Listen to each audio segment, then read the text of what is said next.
Olá, pessoal! Hoje é sábado de história com o nosso queridíssimo e aclamado professor João Carlos. Vocês aí que adoram ele, que sempre elogiam ele nos comentários. Figurinha carimbada no canal. O canal é meu e dele, né? Ele tem toda a liberdade aqui. E graças a Deus que finalmente ganhou Saul Alinsky depois de 3 semanas. Então vamos lá, pessoal. O Saul Alinsky é um completo desconhecido pela maioria das pessoas e quase desconhecido pelos próprios esquerdistas. E isso se deve ao fato dele ter escolhido agir nas sombras, como o demônio mesmo, agir bem escondidinho. Ou seja, nos bastidores da agitação política. Passados quase 50 anos da sua morte, o maior influenciador do Partido Democrata norte-americano e mentor, pasmem, de Barack Obama e Hillary Clinton. O seu livro, que compila todas as estratégias de ação, chama-se Regras para Radicais, um guia pragmático para radicais realistas. É um trabalho de um autor altamente perspicaz e inteligente do ponto de vista político. Também porque sua leitura é imprescindível para todos que desejam compreender as manipulações orquestradas por movimentos políticos radicais de esquerda até nos dias de hoje. Vamos conhecer aí a vida desse enviado do inferno. Professor, microfone é teu. Obrigado, Camila. Prazer em estar com vocês mais uma vez. Olha, eu vou dizer para vocês, o Saul Alinsky, ele é desconhecido intencionalmente. Nas pesquisas que eu fiz, existe pouco material no Brasil traduzido para o português, daí eu tive que pesquisar, vi entrevistas em rede canadense, em outras redes de televisão norte-americana na década de 60 e 70, e eu digo para vocês, é intencional. Ele era tipo assim, o juiz de uma partida, ele se via mais ou menos como essa coisa, acima do bem e do mal.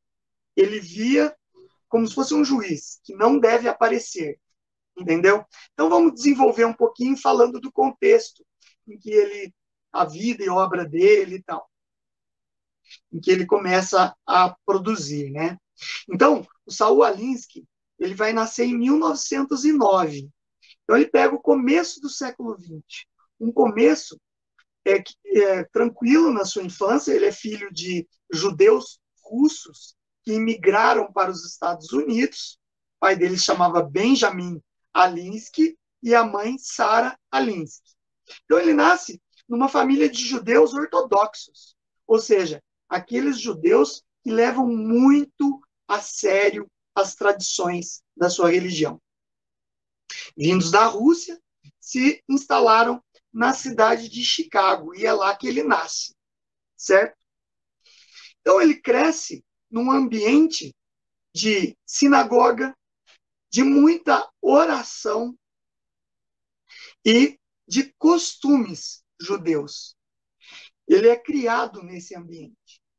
A partir da mocidade dele, ele vai para a Universidade de Chicago e lá ele se forma em bacharel em filosofia e logo emenda uma especialização em arqueologia, que era uma paixão dele. Talvez até ele quisesse seguir carreira na arqueologia. Porém, os anos 20, como a gente sabe, eles trouxeram a crise de 29. A crise de 29 foi um baque nos Estados Unidos. Quem era de classe média se empobreceu, quem era rico tirou seus investimentos do mercado e tirou até os investimentos do país e gerou muita pobreza, desemprego e problemas sociais imensos nos Estados Unidos. E ele acaba vivenciando isso, né, com a sua família, no ambiente da cidade de Chicago, uma grande cidade norte-americana, né? Então, ele, nessa percepção dele, ele vai construindo uma personalidade. Ele acaba arrumando emprego como criminologista no departamento de polícia de Chicago. O que um criminologista faz? O criminologista, ele vai estudar os aspectos de várias vertentes de crimes cometidos. para tentar criar, formular políticas e estratégias para impedir que isso volte a acontecer. Olha só. Então, ele passa a ser um estudioso da mente do assassino, ou seja, do criminoso. O criminologista tem essa função. Ele trabalha muitos anos durante a sua juventude, depois de formado, estudando a mente de criminosos, o método de ação, o modus operandi dos criminosos. Existem indícios na vida dele, que é bem obscura, de que ele teve contato com a máfia de Chicago nos anos 30 e 40. Lembrando que a máfia de Chicago é a máfia de Al Capone, por exemplo, certo? Então, ele aprende muito com esse ambiente de crime, mas de uma fachada natural, normal, lisa, bonita, né, que a máfia fazia.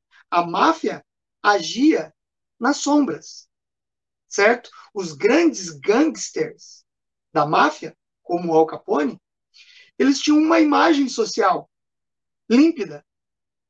Quem não conhecia, quem não era do meio policial e quem não estava envolvido nos meandros da criminalidade, achava que ele era um sujeito respeitável da sociedade. E é neste ambiente de crime e de criminalidade é que o Alinsky vira uma pessoa observadora. O criminologista, ele observa e estuda as ações desses grupos, vê esse modus operandi. Então, toda a década de 30 e 40, ele se dedica a isso e ele aprende mecanismos de ação neste período. É um período da vida dele que é pouco estudado, pouco falado, mas sabe-se que ele agia. Ele aprendia nesse contexto. A partir da década de 50, 1950 e 1960, a gente tem um reboliço nos Estados Unidos e no mundo. A gente tem o pós-guerra, é a época da cultura de massas, da contracultura, começa a surgir movimentos de contestação, faça amor, não faça guerra, o poder da flor, né? Flower Power, né? E o movimento hippie, movimento de questionamento ao poder que existia, começa a guerra no Vietnã, a juventude começa a sair às ruas se manifestando a favor da paz, certo? E começam a aparecer movimentos negros, né, de negros, que é o Black Power, os Panteras Negras, começam a surgir, principalmente nos guetos das grandes cidades, né? E o movimento negro ele partia do princípio que existia uma segregação nos Estados Unidos, isso é real, uma segregação racial com os negros, e eles lutavam por ser vistos pela lei, ser incluídos na lei, certo?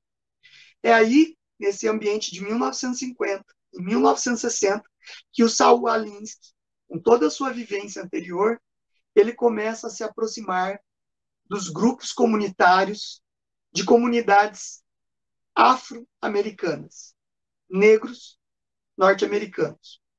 Ele se aproxima dessas comunidades.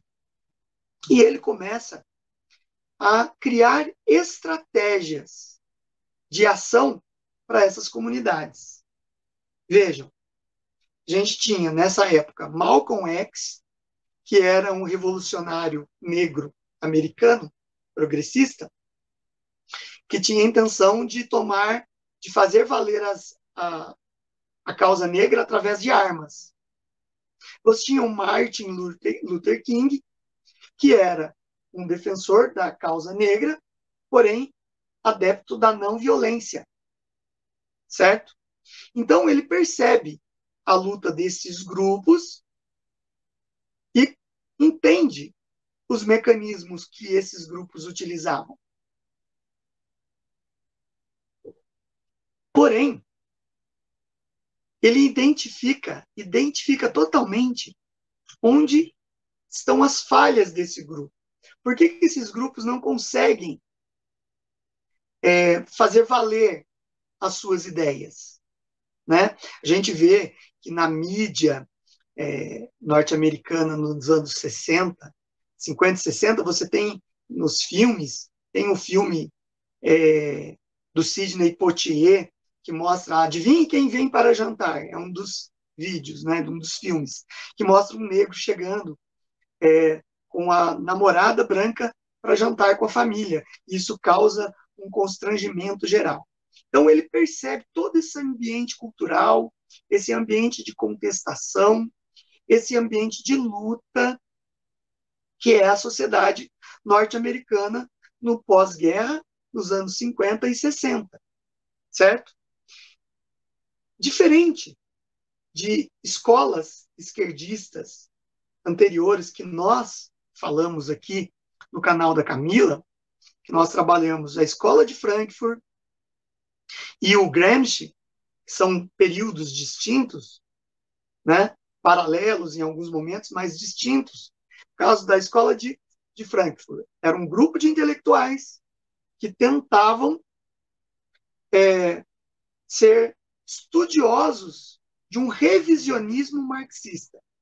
Então, eles partiam de contrapor ideias racionalistas com uma ideologia reversa, né, do marxismo, um revisionismo marxista. Então, eles colocam lá as propostas deles, tentando revisar a forma do marxismo chegar ao poder, transformando a sociedade. Então, era uma forma de chegar ao poder através da transformação. O Gramsci, na década de 50, que as ideias dele vêm à tona, ele coloca que você tem que ter um mecanismo de ir ocupando os espaços deixados abertos no capitalismo. Você vai ocupando lentamente, nem que isso leve décadas, e você vai transformando para assumir o poder. Ou seja, sem você perceber, você já está ocupando os meandros do poder e está no poder. Então você vê, a Escola de Frankfurt tinha um mecanismo de ação. Gramsci propõe também um mecanismo de ação, certo? Transformador da sociedade para que se atinja o poder do marxismo. O Saul Alinsky, ele não se dizia marxista e muito menos ligado a partidos comunistas. Porém, sabe-se na história dele que ele tinha contato com as ideias socialistas nos Estados Unidos. Mas em nenhum momento era engajado. Ele não se dizia engajado. Ele se autodeterminava como um organizador de comunidades. Ou seja, ele estava ligado à parte organizacional das comunidades, ensinando e treinando como elas deveriam agir para conquistar os seus direitos. Porém, você vê assim, é uma face lisa, bonita, bem desenhada. Só que, a partir do momento que você começa a entrar nas ideias do livro lá que ele publica, por incrível que pareça, o livro dele é posterior aos mecanismos de ação dele, na verdade é resultado de propostas que ele já tinha visto que davam certo, porque ele publica o livro dele em 1972, né, em 1971, depois ele falece em 72. Mas então, quando você entra nas ideias dele, você vê que ele não tinha uma ideia para fazer com que esses grupos atingissem o poder. A ideia não era atingir o poder, era destruir o poder. É diferente, certo? Você não vem com propostas construtivas, mesmo sendo questionáveis do ponto de vista ideológico, para se tomar o poder. Não. A ideia dele era destruir o poder existente, todas as energias, todas as forças, todas as estratégias tinham que ser colocadas a serviço da destruição e não da construção de uma ideia, certo? Então aí o Saul Alinsky ele começa a se diferenciar das demais escolas ideológicas, de ideologia esquerdista. Bom, e daí a gente entra em uma fase do livro dele, que é As Regras para os Radicais, que dá para comparar com o Maquiavel. O livro dele se assemelha muito a uma arte da guerra. Só que daí você compara com o Maquiavel, que também, o livro dele, O Príncipe, ele era feito para alguém que era da nobreza, que queria chegar ao poder. Então, Maquiavel é um livro de instruções político, militar, estratégia, para um nobre centralizar o poder, que era o Lourenço de Médici, né? Então, o Maquiavel ele acaba usando assim a questão da ética e da moral.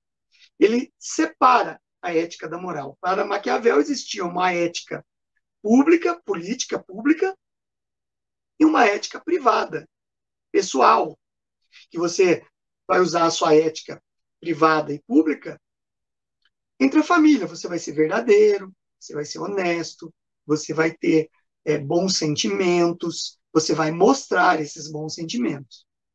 E na ética pública, política, você pode usar de subterfúgios que sejam condenáveis moralmente e até na questão da ética. Então você pode mentir para atingir o seu objetivo, você pode enganar, você pode falsear para atingir o objetivo, mas no contexto desse objetivo, nunca no contexto pessoal, familiar, da sua comunidade, das pessoas que você convive. Maquiavel falava isso.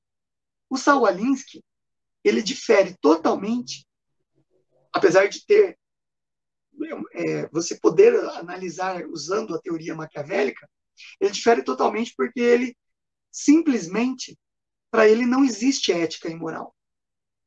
Ética e moral são instrumentos hipócritas que a sociedade impõe e que pode ser, de acordo com Saul Alinsky, pode ser usado como arma de hipocrisia para cooptar as classes envolvidas na estratégia de destruição do poder. Certo? Então, ética e moral para ele são coisas totalmente inexistentes.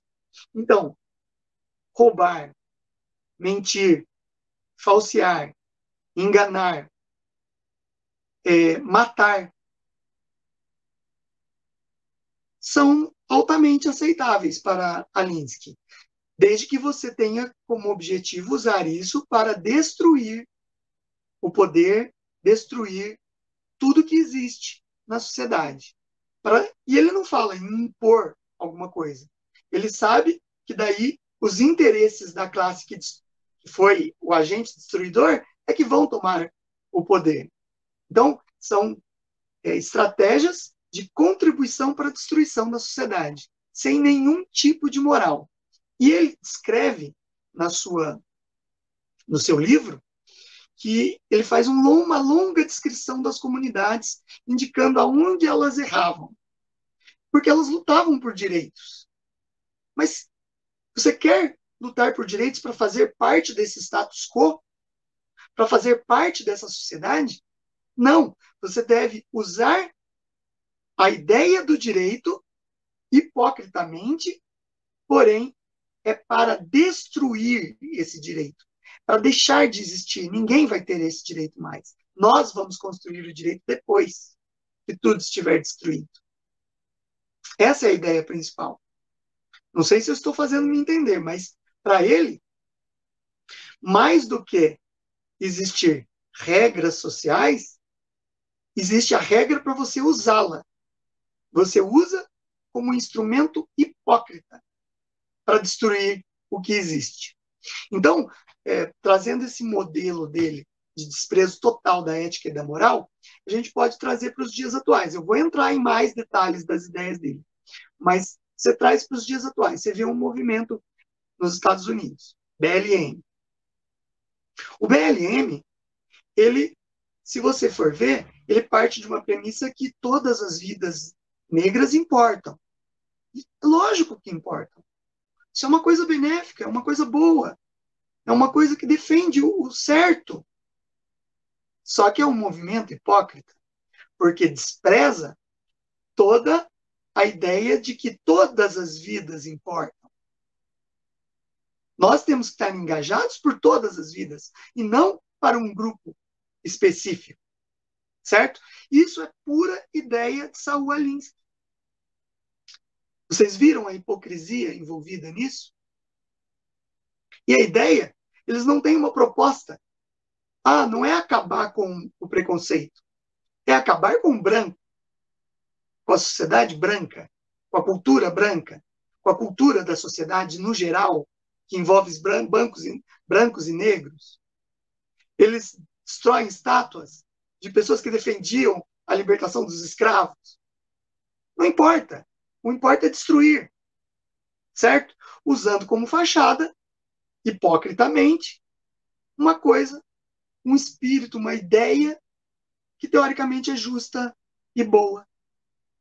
Esse é o modus operandi de Saul Alinsky, para vocês terem uma ideia. Então, eu já me adiantei, está em pleno andamento. Em pleno andamento. Muita gente desconhece ele, não sabe, nem na esquerda. Os militantes da esquerda, o pessoal militante da esquerda, mais até radical, desconhece Saul Alinsky. Eles apenas repetem o que os mentores dos sindicatos, das ONGs, dos grupos aí feministas, essas coisas, falam para eles fazerem. Esses mentores sabem quem é Saul Alinsky. É a minoria, certo? E nós, pessoas comuns, pobres mortais, muito menos imaginaria que existia um mentor do mal, assim, que é o Saul Alinsky, certo? Bom, vamos continuar então com as ideias dele, né? Então, quando ele começa a desenvolver essas estratégias para os guetos americanos colocarem a sua destruição em marcha, ele começa a focar qual é a classe transformadora da sociedade. Não são as classes sociais dos guetos. Não são as minorias do gueto que transformam a sociedade, que conduzem a sociedade. O que conduz para ele a sociedade, e ele odeia, ele despreza, é a classe média. A classe média, para ele, é a fonte de tudo que não presta para a sociedade, que tem que ser destruída. Agora, se a gente fizer uma alusão para os dias atuais, teve uma das filósofas aí adorada pela esquerda brasileira que, nos vídeos, em palestras de uns anos atrás, ela brada em alto e bom som que odeia a classe média, que odeia, que tem ódio, que quer ver destruída a classe média. É a Marilena Chauí, que eu estou falando, que foi secretária da Educação no governo de uma petista aí, se eu não me engano, da Luiza Erundina ou da Marta Suplicy. Acho que foi da Marta Suplicy. Então, vejam bem, ela não estava falando aquilo da cabeça dela. Ela estava citando frases do livro do Saul Alinsky. Saul Alinsky detestava, odiava a classe média. Achava que ela tinha que ser destruída primeiro. Certo? Só que ele reconhece que a classe média tem poder. A classe média gera emprego. A classe média, ela consome, ela gira a economia. A classe média tem opinião. A classe média, ela é um fator de eleição de candidatos. Então, é preciso, de acordo com as ideias de Alinsky, no seu livro, é preciso conhecer os meandros, estudar a classe média nos seus meandros, nas suas vontades, nos seus desejos, no que eles esperam, na sua visão de mundo. É preciso estudar cada detalhe dessa classe que precisa ser destruída, que é a classe média, para poder usar bandeiras, princípios que a classe média defende para atraí-la para a destruição, como motor da destruição. Então, ela vai estar destruindo o próprio a vida que ela está acostumada, cooptando com os grupos que querem destruir o que existe. Então, é preciso atrair a classe média. Então, ele usa como bandeira coisas que a classe média, que são caras para a classe média. Coisas que traduzem que a classe média gosta, que ela defende. Ele utiliza de uma forma hipócrita, sem nenhum tipo de ética, sem mostrar a verdade, só para atrair a classe média para essa luta. Então você vê várias lutas aí, feminismo, é lógico, sem estar destrinchado por quem entende, vende aquela imagem, mas defender a mulher, a minoria da mulher no feminismo é uma coisa boa. A mulher no mercado de trabalho é discriminada, é maltratada. E daí faz a classe média, que é aquela que a mulher saiu para o trabalho, foi contribuir com o marido para o sustento, ocupando lá o mercado de trabalho. Você vê eles usando essa bandeira para atrair a classe média, as mulheres da classe média, para a luta por um bem maior. Só que, na verdade, o feminismo, nos dias atuais, né, no pós-Segunda Guerra Mundial, ele não quer construir nada. Ele quer destruir o homem. Ele quer destruir a figura do homem. Né? Eles pintam o homem como opressor. A mulher tem que ser o homem da história. A mulher tem que se transformar em homem.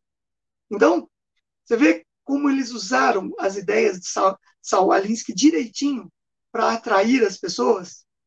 É um caso, é um case verídico do uso das ideias de Saul Alinsky. O Saul Alinsky, ele operacionaliza, faz ficar operacional muitas das ideias da escola de Frankfurt, que eram só acadêmicas, e das ideias de Gramsci. Ele vai operacionalizar, colocar em prática, real, as ideias. Com a diferença é que ele não vê nenhuma barreira moral, nenhuma barreira ética para colocar em prática essas ideias que visam destruir, acabar, pilhar, certo? Cada grupo específico tem uma função dentro dessa destruição. O feminismo é destruir a figura do homem, a construção tradicional da família, como o homem, a mulher, os filhos. O feminismo tem essa visão de destruir, certo? Os costumes.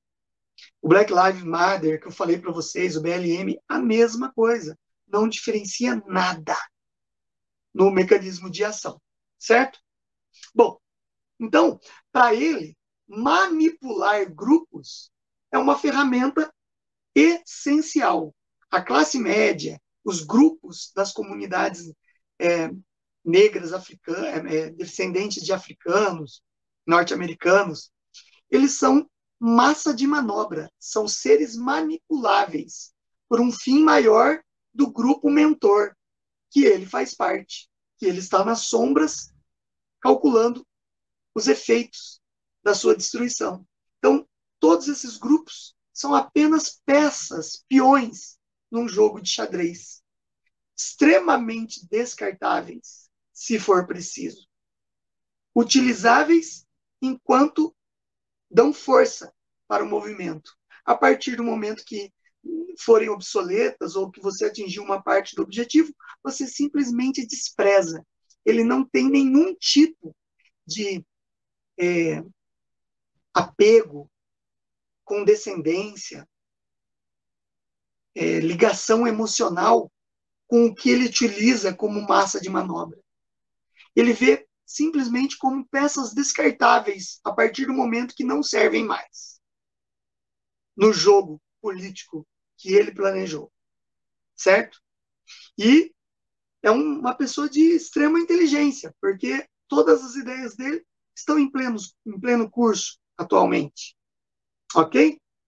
Bom, para ele, a vida só tem sentido se ele conseguir destruir o oponente, se ele destruir tudo que o oponente colocou em prática. Então, a ideia dele é de supremacia da destruição. Ele nunca vai falar assim, não, eu vou colocar o meu oponente, que pode ser um grupo político, um partido político, uma sociedade, ela colocou, tem esse modo de vida, tem coisas certas, tem coisas erradas, eu tenho que ir lá e reformar as coisas erradas. Não, não, esqueça. É apenas destruir tudo que existe do oponente. Destruir, passar como um rolo compressor em cima do oponente, impondo o seu mecanismo de ação. E daí o grupo que conseguiu se impor coloca as suas regras a partir daquele momento. Então, isso é muito maleável, se você prestar bem atenção. Porque um grupo que defende uma ação econômica não é o mesmo grupo que defende uma ação social, defesa dos negros ou das mulheres. Então, o grupo que estiver agindo concomitantemente, ao mesmo tempo na sociedade, e que atingir primeiro a destruição do oponente, coloca a sua verdade primeiro. Certo? Então, não importa, tem que estar vários grupos agindo ao mesmo tempo. Por isso que ele se diz um orientador organizacional, porque isso é um conceito genérico. Quando você fala um organizador de comunidades, não fica claro o que você está organizando.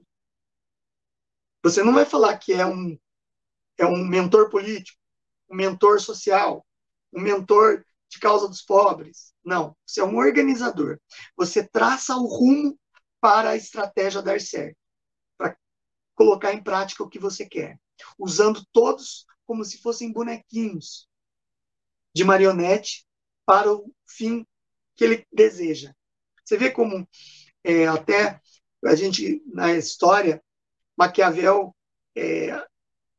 se fala assim, quando uma coisa é muito ruim, muito péssima, muito destrutiva, e a ação de um humano, a gente fala que aquele cara é um cara maquiavélico. Maquiavel não chega nem perto do Saul Alinsky. Saul Alinsky devia ser criado um neologismo para ele, porque é um alinsquiavélico, porque, sinceramente, é demoníaca a imagem dele. Ele não vê o ser humano como um ser construtivo, como um ser de bondade. Ele vê que o ser humano é de destruição e imposição, não de uma coisa que vai ser boa, uma coisa que você quiser que seja, nem que seja pior do que estava antes, certo? É assim a ideia de Saul Alinsky. Então, ele, em muitos momentos da sua obra, ele fala assim que é uma arte organizar comunidades, porque fazer a cabeça das pessoas é uma arte. Você trazer pessoas mostrando um ideal de bondade, um ideal que parece uma coisa boa, instrutiva, é uma arte. Na verdade, é uma arte de destruição. A pessoa coopta, é usada, descartada muitas vezes, mas sempre está ali usando e reciclando aquele modo de destruir alguma coisa, certo? Então, o importante para ele não é focar na destruição da presidência da República. Não, é a destruição da base da presidência de uma República. É destruição de um governo, não é destruir os ministros, não é destruir o chefe da nação. É destruir a base de sustentação daquela nação. É isso que importa para ele. Você destruindo a base de sustentação, toda a estrutura desaba. Então você começa a destruir valores, todos os valores têm que ser destruídos. Daí você vai falar assim, mas isso a escola de Frankfurt já falava. Sim, mas ele já propunha algo no lugar, né? Você tinha que substituir. Alinsky não, é a destruição pela destruição. E daí o grupo que conseguiu destruir coloca a sua verdade no lugar. Certo? É assim. E daí ele vai chegar, ele vai ter, assim, a falta de consciência. Não, eu acho que é consciente, é muito consciente. Ele vai ter a falta de caráter total em criar 13 regras de manipulação, de estratégias para derrotar o oponente. 13 regras. Nessas 13 regras, ele teve o mau caratismo de usar como forma de explicação no seu livro a Bíblia. A Bíblia. Ou seja, não existe, a Bíblia não é uma luta entre o bem e o mal. Ele vai usar nas suas regras como o mal vence o bem, usando passagens bíblicas para contrapor o mal, para o mal se impor sobre o bem. Para vocês terem uma ideia como o cara é de uma mente maléfica, abjeta, totalmente abjeta, certo? Então, ele fala nas regras dele, nas propostas dele de destruição. Regra número 1, o poder não é apenas aquilo que você possui, mas o que o inimigo pensa que você possui. Então, nunca mostrar a sua fraqueza. Nunca. Quem tem o poder, mesmo não sendo poderoso, tem que se mostrar poderoso. Certo? Então você vê aí na mídia, muitas, por exemplo, vou usar o caso das feministas, empoderadas. Nós somos empoderadas, nós queremos isso, nós por causa disso, porque é uma sociedade machista, e não sei o quê. Aquela coisa de empoderamento. Na verdade, elas são facilmente derrubadas com argumentos. Porém, elas não podem demonstrar essa fragilidade. Essa é a regra número 1. Nunca mostrar a fragilidade. Se o inimigo pensa que você tem poder, você tem que demonstrar que você tem esse poder, mesmo não tendo. Certo? 2. Nunca abandone o campo de experiência do seu próprio povo. Então, no que você aprendeu ao longo da luta tem que ser usado na luta, que é o campo de experiência que ele fala.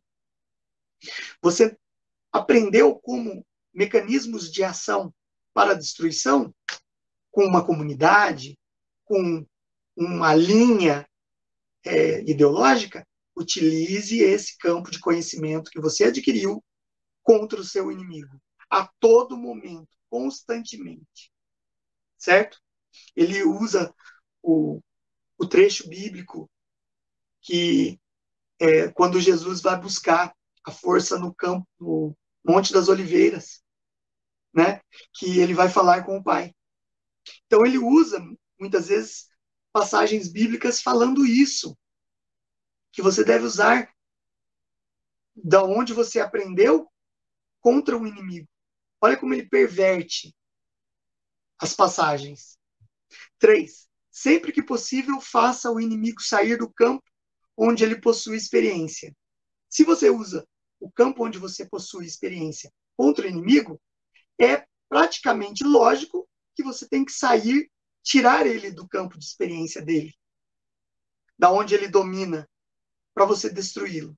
Então você vê, por exemplo, num debate, quando você a estratégia da esquerda, quando o cara, o oponente, tem muito conhecimento sobre o assunto, eles tentam desviar para outro assunto para tentar pegar o oponente no que ele não conhece direito. Essa é a regra número 3. Regra número 4. Faça o inimigo viver de acordo com o seu livro de regras. Você vai pautar o inimigo. Não é o inimigo que vai te pautar. Entendeu? O que a mídia tem feito hoje em dia? A mídia tenta pautar todo momento contra um governo, contra um presidente. Então, é trazer as pessoas sempre para a pauta que ele deseja. Essa é a regra número 4. Regra número 5. A ridicularização é a arma mais poderosa do homem. Quando você não pode com o inimigo, você o ridiculariza. Isso a direita tem aprendido bastante. A vantagem de se conhecer essas regras é que você pode usar contra o oponente, é lógico, não destruindo, não usando questões morais e éticas. Porque nós, da direita, nós conservadores, a gente prima pela ética e pela moral. Mas ridicularizar, sim, o que está errado. Ele não. Ele usa a ridicularização como uma arma. Não importa a questão ética ou moral. Então, por exemplo, doença.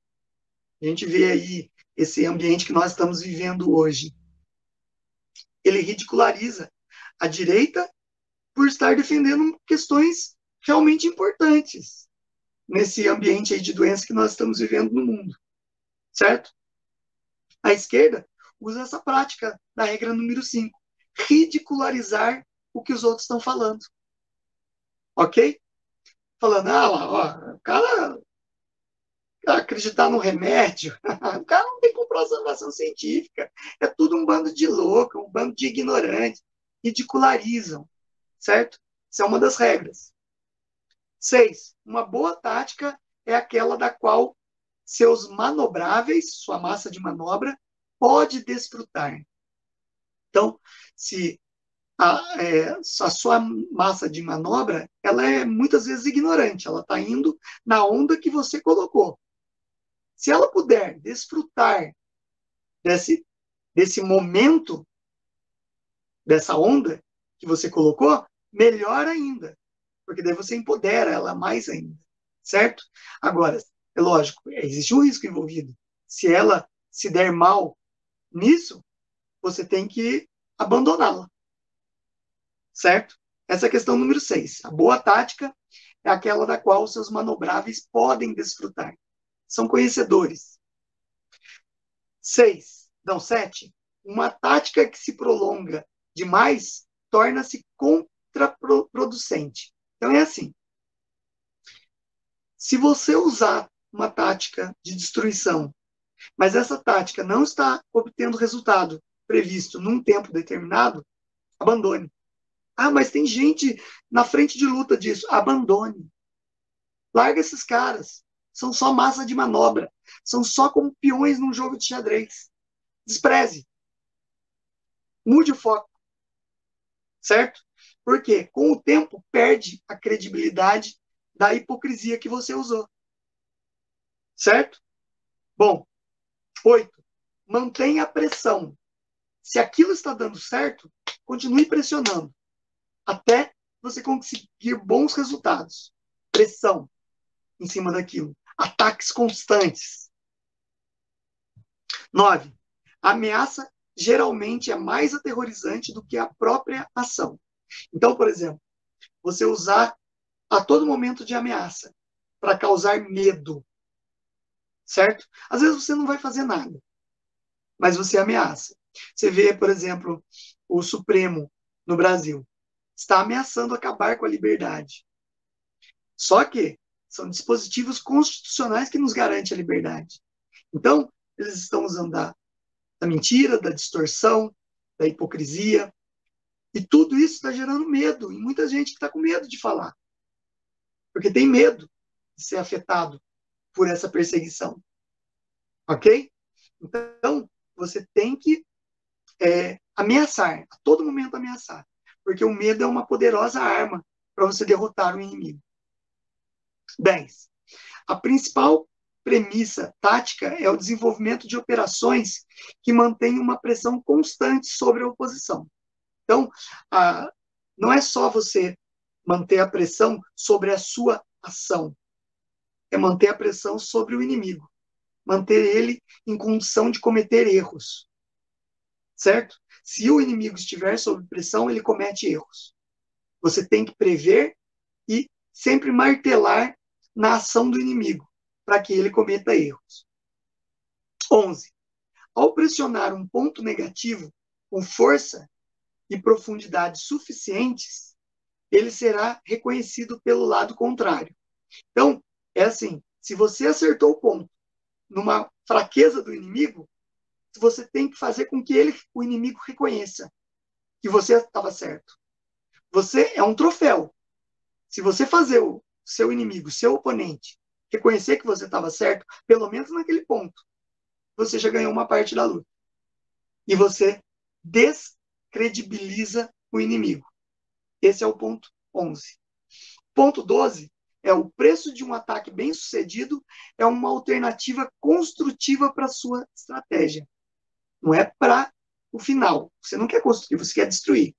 Então, o ataque bem sucedido é aquele que construiu a destruição. É aquele que conseguiu contribuir para a destruição. Esse é um ataque bem sucedido.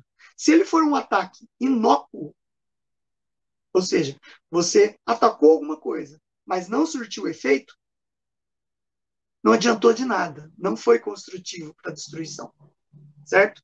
E na regra número 13, são 13 regras, coincidente número de um partido aí, né? São 13 regras. Escolha o alvo, congele-o, personalize-o, polarize-o. Então vamos lá. Escolha onde você vai atacar, o que você vai atacar. Congele-o, mantenha o foco sobre ele. Personalize-o, dê nomes. Pinte uma imagem daquele foco, de acordo com o que você quer. Chame de assassino, de fascista, certo? Mesmo isso sendo mentira, é tudo utilizável para Saul Alinsky. Polarize-o. Tente, dentro do terreno do inimigo, causar divisões a todo momento para enfraquecê-los, polarizando o inimigo a todo momento. Assim você tem mais chance de obter a vitória. Então, esmiuçadamente, ele faz essas 13 regras. 2 regras foram colocadas por seguidores dele depois que ele faleceu, iam até 11, mas daí os seguidores colocaram essas 2 últimas, certo?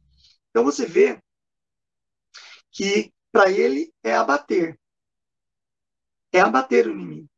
Não importa se o inimigo é bom, se o inimigo defende honestidade, se o inimigo tem caráter, se o inimigo tem família, se o inimigo é uma pessoa respeitada, não importa.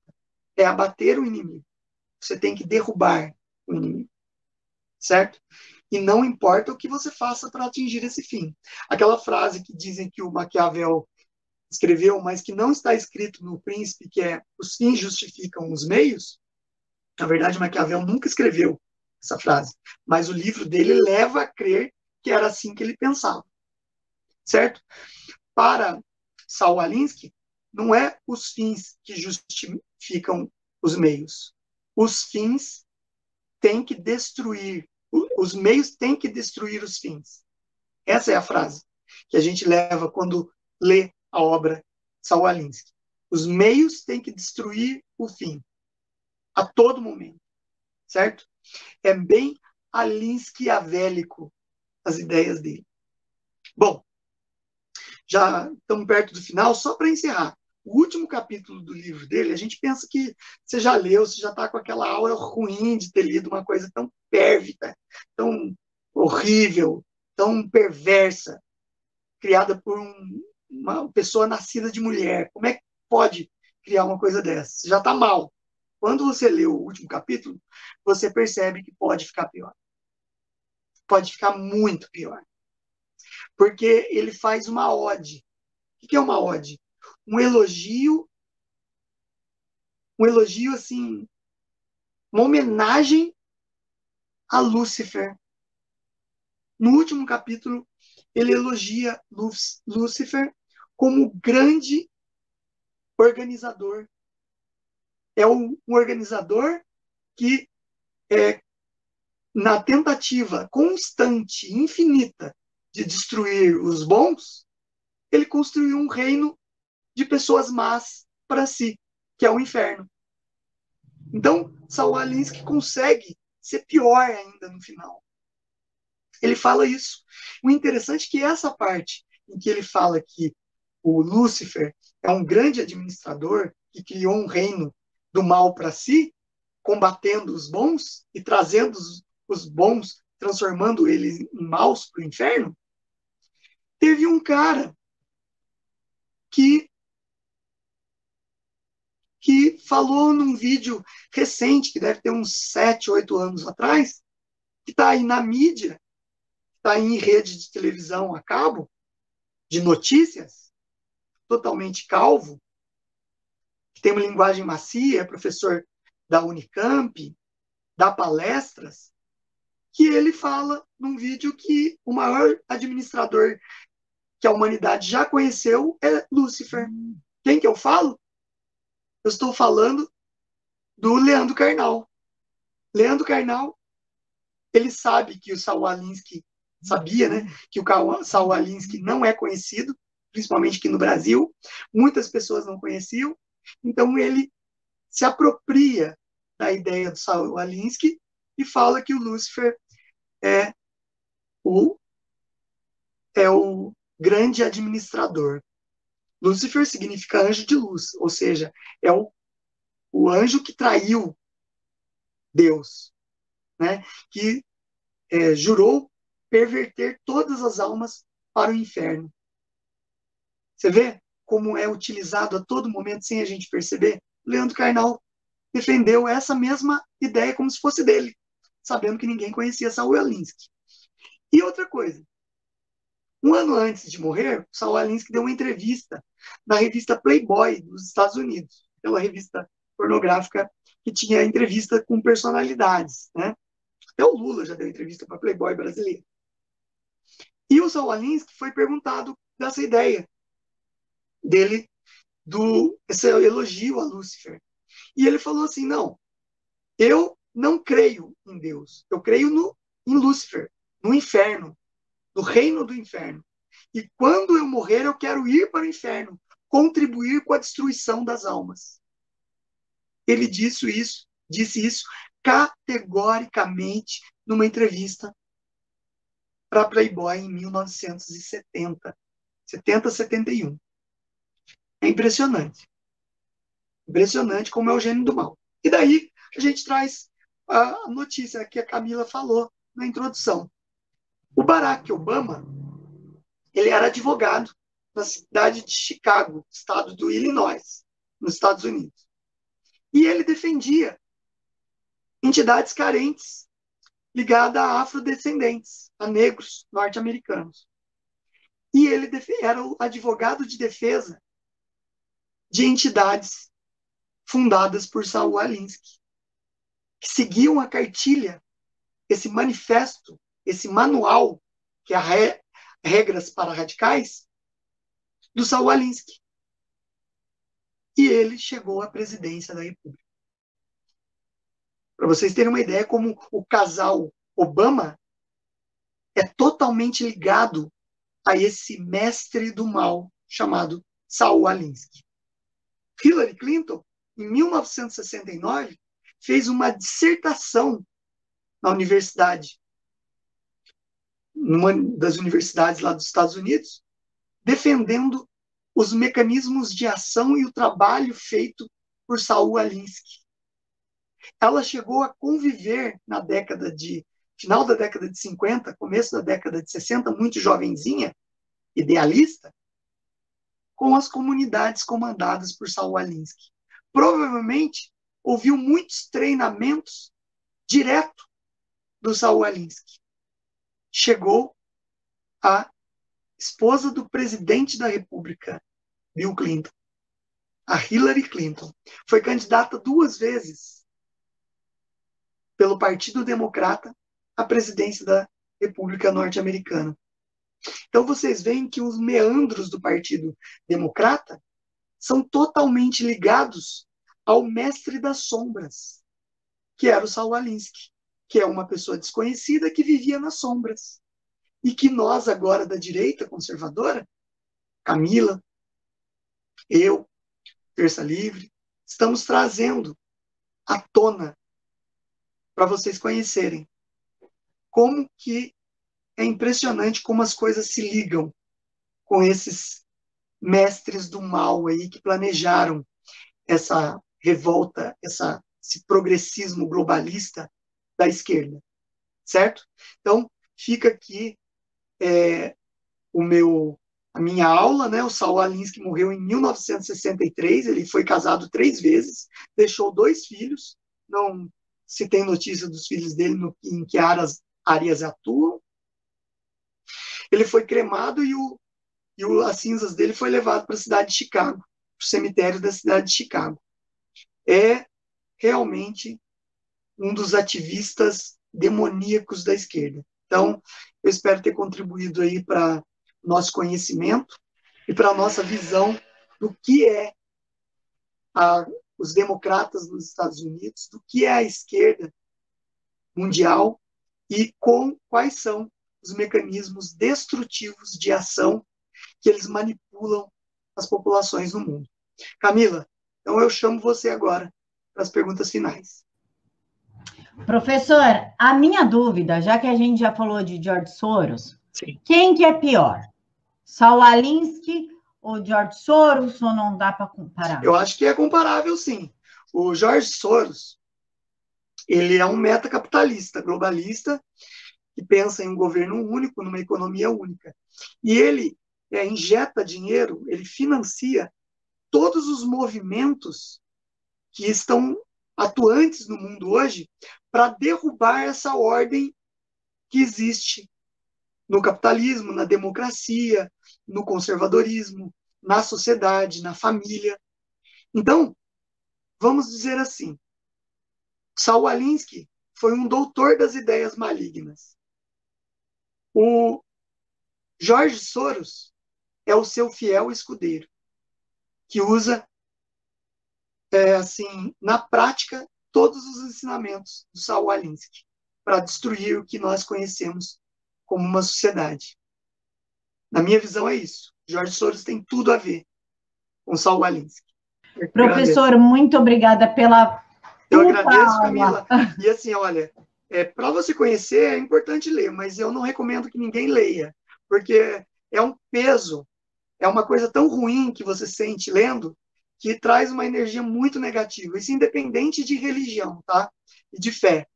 É uma energia muito negativa, porque você vê uma pessoa que cultuava o que há de pior na espiritualidade, né? Que é o mal. Ele cultuava o mal, certo? E assim, é horrível, simplesmente horrível. Pessoal, muito obrigada por terem assistido a aula até aqui. Deixem aqui nos comentários o que vocês acharam e lá no canal e nas redes do professor para debater temas. 1000 beijos no coração de todos. Fiquem